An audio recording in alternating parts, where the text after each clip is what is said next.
ভেনেজুয়েলার দায়িত্ব কে নেবেন? ট্রাম্প বললেন আমি। সব অভিযোগ অস্বীকার করলেন মাদুরো। ট্রাম্পের হুমকির পর ভেনেজুয়েলার ডেলসির মুখে নতুন সুর। গাজার তাঁবুতে ইসরায়েলি বিমান হামলায় 2 ফিলিস্তিনি নিহত। 6.2 মাত্রার ভূমিকম্পে কেঁপে উঠল জাপান।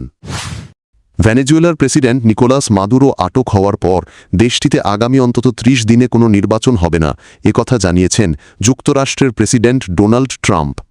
সোমবার এনবিসি নিউজকে দেওয়া সাক্ষাৎকারে ট্রাম্প বলেন ভেনেজুয়েলাকে আগে স্বাভাবিক অবস্থায় ফিরিয়ে আনা জরুরি।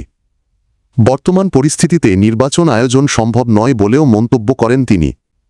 ট্রাম্প আরও বলেন প্রয়োজনে মার্কিন সেনা মোতায়েন রেখে যুক্তরাষ্ট্র ভেনেজুয়েলার পরিচালনায় সরাসরি ভূমিকা নিতে পারে।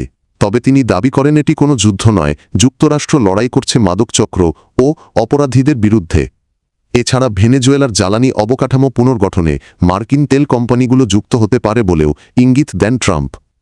ভেনেজুয়েলা ইস্যুতে যুক্তরাষ্ট্রের ভাইস প্রেসিডেন্ট পররাষ্ট্রমন্ত্রী ও প্রতিরক্ষামন্ত্রী কাজ করবেন জানিয়ে ট্রাম্প বলেন শেষ পর্যন্ত সিদ্ধান্ত নেওয়ার দায়িত্ব থাকবে তার হাতেই। ভেনেজুয়েলার প্রেসিডেন্ট নিকোলাস মাদুরো মার্কিন আদালতে হাজির হয়ে তার বিরুদ্ধে আনা সব অভিযোগ অস্বীকার করেছেন। সোমবার নিউ ইয়র্কে ফেডারেল বিচারক অ্যালফিন হেলারস্টাইনের আদালতে তিনি নিজেকে সম্পূর্ণ নির্দোষ বলে দাবি করেন। একই সঙ্গে তার স্ত্রী ও ভেনেজুয়েলার ফার্স্ট লেডি সিলিয়া ফ্লোরেস ও অভিযোগ অস্বীকার করেন। আদালত তাদের কনসুলার সহায়তার অধিকার জানালে দুজনই কনসুলার সাক্ষাৎ চেয়েছেন। আপাতত কেউই জামিনের আবেদন করেননি। মাদুরোর বিরুদ্ধে যুক্তরাষ্ট্রে মাদক পাচারে সহায়তার অভিযোগসহ 4টি গুরুতর মামলা রয়েছে। মার্কিন কৌঁসুলিদের দাবি তিনি রাষ্ট্রীয় কাঠামো ব্যবহার করে এই কার্যক্রমে জড়িত ছিলেন।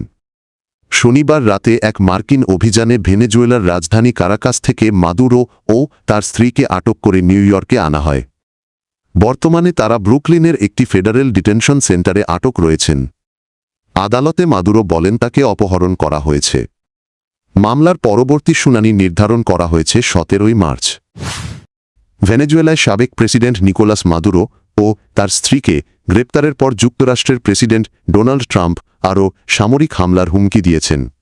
এর প্রেক্ষিতে ওয়াশিংটনের প্রতি তুলনামূলক নরম অবস্থান নিতে শুরু করেছে ভেনেজুয়েলার অন্তর্বর্তী সরকার।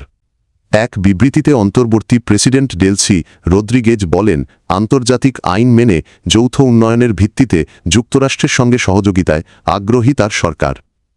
যদিও এর আগে এই অভিযানকে তিনি অবৈধ ও অপহরণ বলে নিন্দা করেছিলেন। রদ্রিগেজ জানান এখন তারা উভয় দেশের সার্বভৌমত্বকে সম্মান করে এমন সম্পর্ক প্রত্যাশা করছেন। তবে ট্রাম্প হুঁশিয়ারি দিয়ে বলেছেন ভেনেজুয়েলা যদি তেল খাত বিদেশি বিনিয়োগের জন্য উন্মুক্ত না করে এবং মাদক পাচার রোধে সহযোগিতা না করে তাহলে নতুন হামলার নির্দেশ দেওয়া হতে পারে। এরই মধ্যে কারাকাসে অন্তর্বর্তী প্রেসিডেন্ট হিসেবে শপথ নিয়েছেন ডেলসি রদ্রিগেজ। গাজা উপত্যকায় ভঙ্গুর যুদ্ধবিরতি আবারও লঙ্ঘিত হয়েছে। সোমবার সন্ধ্যায় ইসরায়েলি বিমান হামলায় দক্ষিণ গাজায় 2 ফিলিস্তিনি নিহত হয়েছেন। নিহতদের মধ্যে একটি শিশুও রয়েছে। এ ঘটনায় আরও কয়েকজন আহত হয়েছেন বলে চিকিৎসা সূত্র জানিয়েছে। আনাদলু এজেন্সির খবরে বলা হয়েছে হামলাটি পশ্চিম খান ইউনিসের আল মাওয়াশি এলাকায় বাস্তুচ্যুত মানুষের আশ্রয় নেওয়া একটি তাঁবুকে লক্ষ্য করে চালানো হয়। এই এলাকা যুদ্ধবিরতির আওতায় আগে ইসরায়েলি সেনারা প্রত্যাহার করেছিল। তবে ইসরায়েলি সেনাবাহিনী দাবি করেছে দক্ষিণ গাজায় তাদের বিরুদ্ধে হামলার পরিকল্পনাকারী এক হামাস সদস্যকে লক্ষ্য করেই এই বিমান হামলা চালানো হয়েছে। গাজার স্বাস্থ্য মন্ত্রণালয়ের তথ্য অনুযায়ী যুদ্ধবিরতি কার্যকর হওয়ার পর থেকে ইসরায়েল শতবার চুক্তি লঙ্ঘন করেছে। এসব হামলায় এখন পর্যন্ত 422 জন ফিলিস্তিনি নিহত এবং 1189 জন আহত হয়েছেন। জাপানের পশ্চিমাঞ্চলে আজ মঙ্গলবার একটি শক্তিশালী ভূমিকম্প আঘাত হেনেছে। ভূমিকম্পটির মাত্রা ছিল 6.2। তবে স্বস্তির বিষয় হল দেশটির কর্তৃপক্ষ সুনামির কোনো সতর্কতা জারি করেনি। বার্তা সংস্থা এএফপির প্রতিবেদনে জানানো হয় স্থানীয় সময় সকাল 10:18 ভূমিকম্পটি আঘাত হানে শিমানে প্রিফেকচার। এখন পর্যন্ত বড় ধরনের কোনো ক্ষয়ক্ষতির খবর পাওয়া যায়নি। মার্কিন ভূতাত্ত্বিক জরিপ সংস্থা জানিয়েছে তাদের হিসাবে ভূমিকম্পটির মাত্রা ছিল প্রায় 5.8 বা তার কিছুটা কম। জাপানের পশ্চিমাঞ্চলীয় শহর ইয়াসুগিতে জাপানের শিন্দো স্কেলে কম্পনের মাত্রা ছিল 5-এর কিছু বেশিয়া মাঝারি থেকে শক্তিশালী কম্পন হিসাবে ধরা হয়।